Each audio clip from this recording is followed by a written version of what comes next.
જામનગર સચાણા વિસ્તારમાં ગેરકાયદેસર વીજ કનેક્શનો સામે પોલીસે અવકની ટીમ સાથે રાખી કરી કડક કાર્યવાહી। સચાણામાં થોડા દિવસ પહેલા એક હત્યાનો બનાવ બન્યો હતો। તે કેસના આરોપીઓના દરે વીજ ચેકિંગ કરવામાં આવેલ। કુલ 14 આરોપીઓમાંથી 12ના વીજ જોડાણોની તપાસ કલમ 135 હેઠળ 4 ગુના દાખલ કરવાની તજવીજ।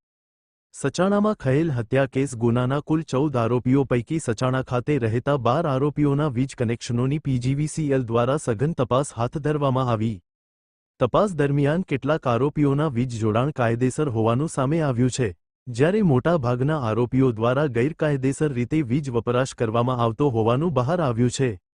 સુલતાન જાકુભાઈ બુચડ, જાવેદ જુમાલી જામ તથા જાકીર હુસેન જુમાલી જામ આ આરોપીઓ દ્વારા પણ ગેરકાયદેસર વીજ કનેક્શન મારફતે વીજ વપરાશ થતો હોવાનું બહાર આવ્યું।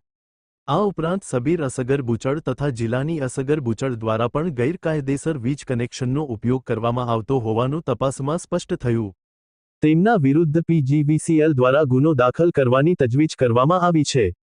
તેમના વિરુદ્ધ પણ PGVCL દ્વારા કાયદેસરની કાર્યવાહી કરવાની તૈયારી કરવામાં આવી છે। આ સમગ્ર કાર્યવાહી અંતર્ગત PGVCL અધિનિયમની કલમ 135 હેઠળ કુલ 4 અલગ અલગ ગુનાઓ દાખલ કરવાની તજવીજ કરવામાં આવી છે। PGVCL દ્વારા સ્પષ્ટ કરવામાં આવ્યું છે કે ગેરકાયદેસર વીજ વપરાશ સામે આવનાર દિવસોમાં પણ કડક કાર્યવાહી ચાલુ રહેશે અને કાયદાનું ઉલ્લંઘન કરનારાઓ સામે કોઈપણ પ્રકારની ઢીલાશ રાખવામાં નહીં આવે।